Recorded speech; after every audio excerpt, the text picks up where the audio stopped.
Hello and welcome to the show. I am back in F1 2015 carrying on with the career mode, and I currently top the table after a successful race at Catalonia. I lead the way. It's only a small gap though back to Hamilton, 7 points as we head to Monaco, one of the most demanding circuit there is in Formula 1. Now, I said about Catalonia feeling a little bit claustrophobic after having driven on lots of fast, wide-open circuits. Well, Monaco is, even more so. It's an incredibly challenging circuit to race around because there is no margin for error. You make a little mistake and you're in the wall. Whereas at all the other race circuits, you make a little mistake, maybe you put a wheel on the grass, you can get away with it. But here, no. You are straight into the wall and you're going relatively high speeds. The crazy began, though, even before I took control of the car. In practice, the AI driving it decides that the Sauber's not going quick enough for him and gives him a bump. Now I take control. I thought I'll back off, let the Sauber get a little bit of a space, come around the final turn, and, well, Hamilton's pointing backwards. It's not the normal sight you see when you when you round a corner to find a Mercedes pointing the wrong way. There's a bit of wing at the final turn, and there's some more yellow flags going on as we head up towards turn 1. Well, that'll be for a Williams as Massa finds himself in the wall. I just started my first lap of the track, and there was already many an incident. As we came around to complete said first lap, Hulkenberg had hit something and was going very slowly. Nasser was stuck behind the Force India as we all argue through the corner. I managed to get past the pair of them. Then we find another yellow flag is going on. I may have expected the car to be not in the middle of the road. I will be honest, I expected him to be in the wall around there, not have a Williams just parked across the whole track. Yeah, I may have bumped a wall trying to avoid him. That lost me my my front wing, and I've completed a lap of Monaco. It was a rather interesting start to practice. By the end of practice, well, Button's got a hybrid engine of some sort in his McLaren. Not sure it's an officially sanctioned one to manage to do 21-second lap around Monaco. I think there is a little bit of cheating going on there from the from the McLaren. If we ignore him, Bottas was fastest ahead of Maldonado up in third, which is very impressive, with me in fourth, although I would later realise that I had the wrong setup on my car, nowhere near enough downforce. Further back, and we saw, well, all manner of cars that didn't set times. I assume they retired through damage, as we saw Hamilton and Massa both crashed. I assume that the rest of them also ended up in a wall at some point there. So yeah, practice results a little bit skewed, really. On to qualifying, and the clouds and the drizzle had returned. It wasn't heavy enough rain to need intermediate tyres, but you never quite knew if it was going to become heavy enough rain or not, whether it was going to stay like this.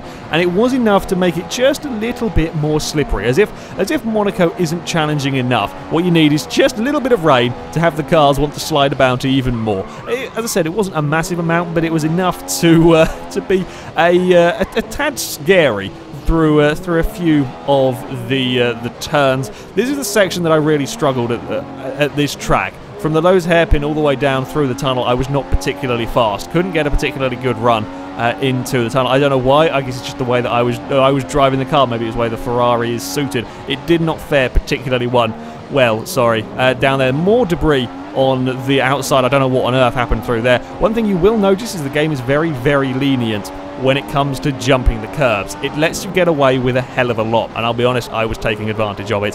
That one there, that was a pretty bad one by me. I was fully expecting to get the lap disallowed. I was normally trying to do a lot better. It wasn't necessarily me being excessively greedy, but if you made a little mistake, sort of outbraked yourself a tiny bit, you could get away with just throwing it across the curbs, and the game didn't really get that angry at you. If you did push it too much, it would give you penalties, disqualify the lap, or give you a 3-second penalty in the race. But yeah, I could get away with it on the most part. It was a very peculiar first qualifying session, as 14 cars didn't set times, including Rosberg, Perez, Nasser, Alonso, Hulkenberg. Hamilton would go out in Q1. I'm assuming again that they crashed, as there was plenty of debris littering the track. I assumed they went out with crashes, or that's why they didn't set a time. At the front, it was very close between Bottas, Vettel, and me, all on the prime tyre, set near identical times. Q2, and well, there was yellow flags in the same point yet again. This time it was Grosjean, Rosberg, Button that were all sort of clustered together. Again, I'm assuming at some point somebody had an incident. Well, that ruined my lap. Traffic is always a an issue, shall we say, with Monaco, especially when it comes to qualifying, or the early parts of qualifying. Very easy to catch a car at a wrong point and completely ruin your lap. So yeah, that was a little bit of a shame, but I would get a clean run later on. It would put me to the top of the table. Rosberg would get his car fixed and go up to second. No massive surprises further down. Maldonado's impressive practice speed didn't continue. Button did get into the top 10. I mean, this is a track that's going to suit the McLarens more. He's got rid of his cheaty engine now, but yeah, there's not that many straights for the Honda's lack of power, to really be a problem. So yeah, expect to see them do a little bit better. Ricardo got a 5-place grid penalty. Don't know what on earth he did, but I'm guessing he was involved in some of the accidents and so on. And on to the final round of qualifying. The rain had gone away, although there was still a threat. The engineer was telling me that there was likely to be rain at the end of the session. So again, it was just a case of try and get as quick a lap time as possible, as quickly as you can, to avoid the weather. It's got 3 minutes remaining, and the rain hadn't quite shown itself yet. So I was feeling relatively confident. I did run a tad wide. I bumped the wall through that section. You can get away with it with just a sort of a slight glancing blow if you're lucky, and on this particular run I did manage to get away with it. As I said, was struggling coming into the tunnel, but I could try and make up as much time as I dare through the chicanes. Now, as I said, you could be quite greedy on the way through the chicanes, such as that, but honestly, that is not a particularly good line to take through there. You normally end up having to do that if you've carried a bit too much speed into it. There is a much neater line to take. You see, I've lost time through that section. It's not really an advantage to take that.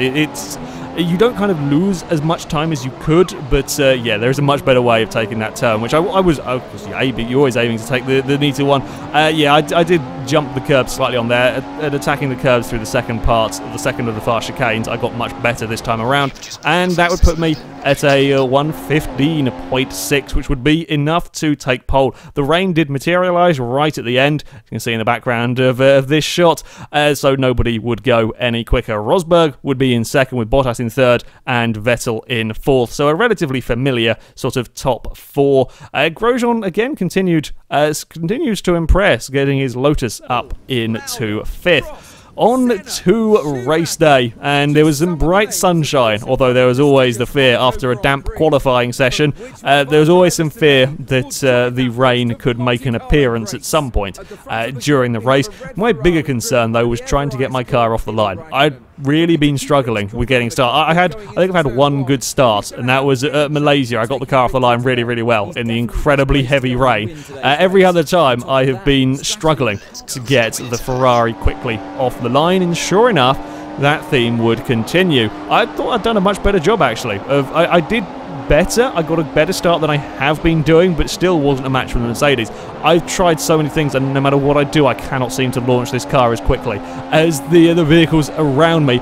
But I only lost one place. It's a very short run into turn one at Monaco, and yeah, only losing one place isn't terrible, but Monaco is a tough track to overtake on, an incredibly tough circuit to get passes done. So yeah, I was hoping I could have made the most of pole. There's not quite. I did have a Mercedes to try and find a way past, and one of the big issues I was having is this section is a part of the track I struggle with, and the best overtaking point is after that section. So Rosberg has his biggest gap back to me at probably the best overtaking spot on the circuit.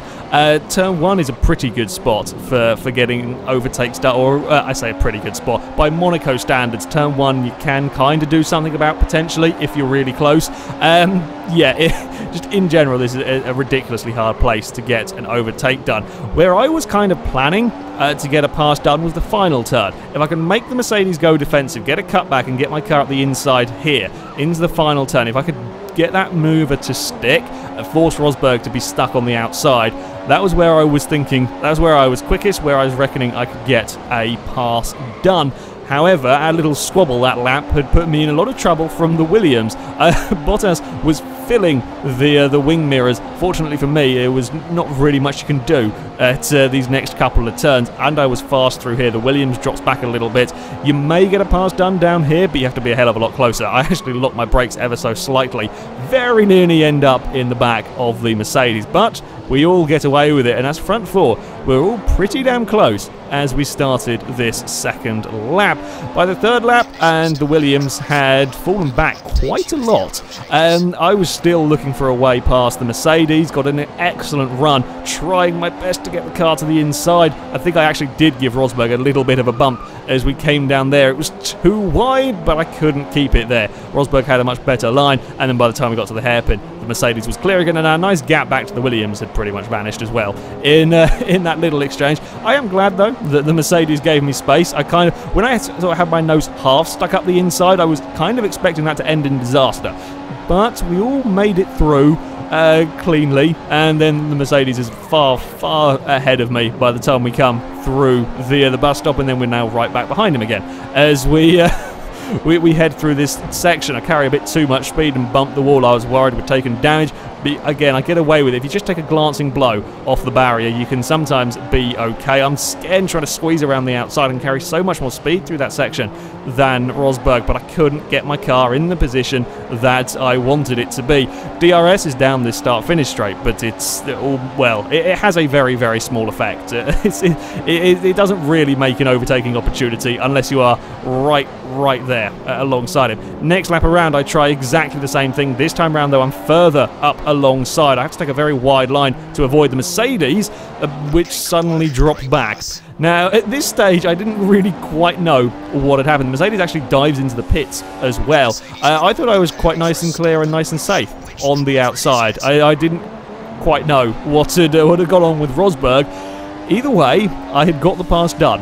I had taken the lead at Monaco, and I had about 0.8 of a second back to Bottas. Just a nice little safety cushion. One thing about this circuit that hasn't been in previous games, the bumps down that back straight is much more pronounced on here. You do actually have to avoid it. Previous F1 games, it didn't bloody matter. You could just drive down the circuit normally, but here you really do have to be aware of it. By the time it came to the pit stops, I pulled out a nice margin, up to about 3 seconds over Bottas. I completely buggered up my pit entrance, but we'll ignore that bit.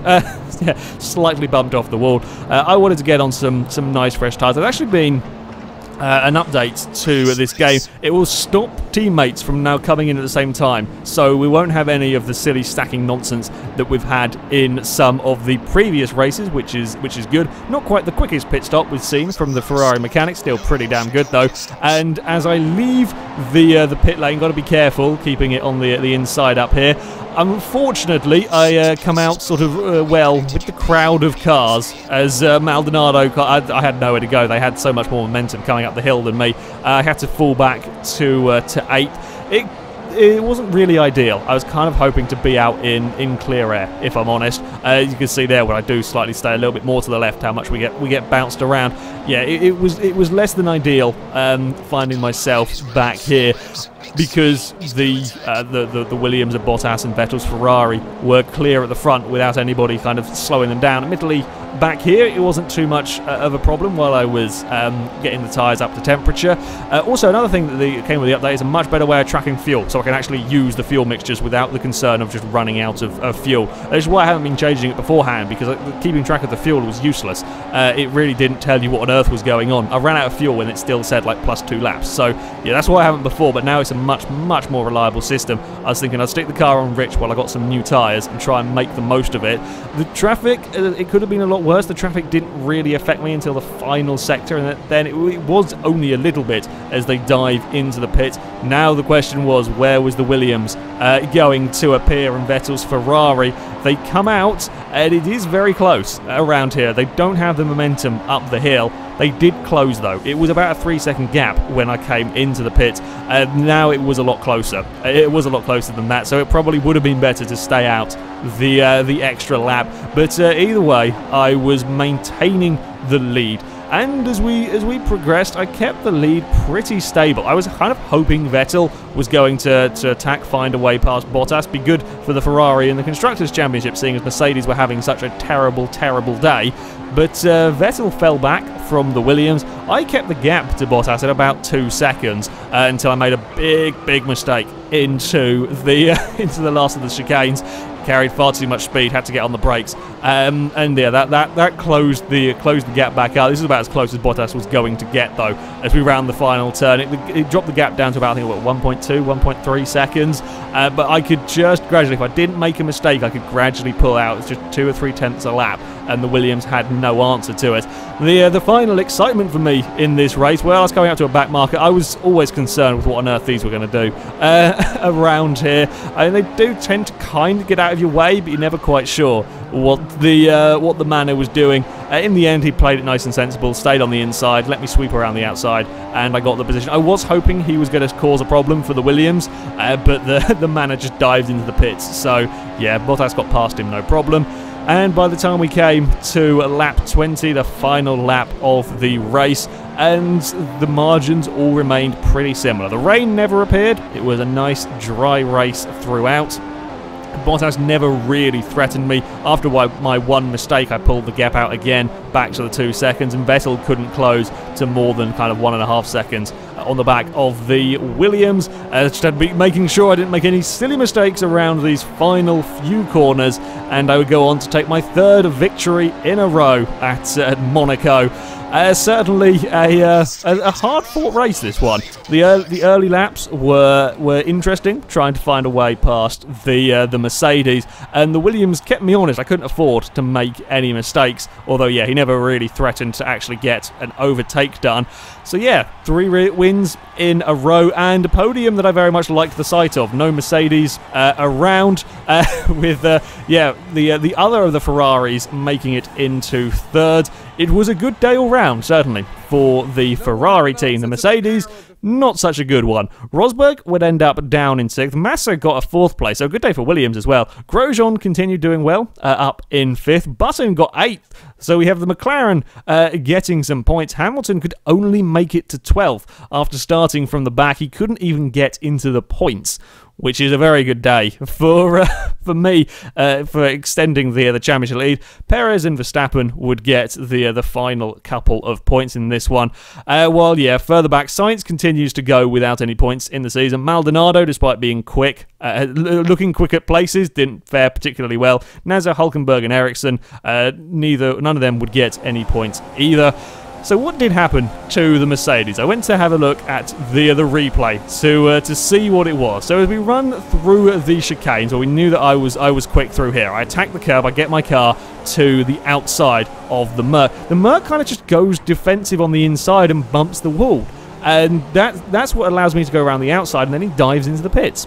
I didn't touch the Mercedes. I'm not sure if he got a puncher. That might be why he dived straight into the pits, because lap 4 or 5, whatever it was a little bit early to be coming into the pits. He just bumped the wall with no assistance from me. He just took too tight of a line trying to defend, and that was what caused problems for the Mercedes. When he comes out of the pits, he got stuck in all the traffic as well. So while, yes, he didn't have to pit again, that is a big old train of cars to try and get through. So yeah, the Mercedes were quick here, but he couldn't get past that train of cars and lost an awful lot of time in that. So to the championship standings, and a very successful day for me, extending my lead at the front to it's over a race worth of points now. So even if I DNF'd out the next one and Hamilton's win, I'll still be at the top of the table. 32 points back to Hamilton, 35 back to Rosberg. Of course, Vettel's now closing a little bit on the Mercedes as well after that poor race with Bottas. Bottas is actually pretty close to Vettel now. If Bottas hadn't had all the problems at Malaysia, he could have been well up the table with Massa in 6th. The rest of the table remains relatively the same. Kvyat overtakes Alonso. Button actually gets some points, moves himself up into 14th. As I said, Maldonado and Sainz and the two Manners are the only vehicles without any points. I may have pressed the wrong button, hence why I have a slightly different screen for the Constructors' Championship. But, as I said, successful day for Ferrari as we take the lead in the Constructors' Championship. Sorry, I can't speak at all. For the first time in this championship. Yeah, Monaco was not kind to the Mercedes, but I will certainly take it. And next race, we move to one of my favourite circuits of them all as we go to Canada. However, that is it from me. Thank you very much for watching, and until next time, goodbye.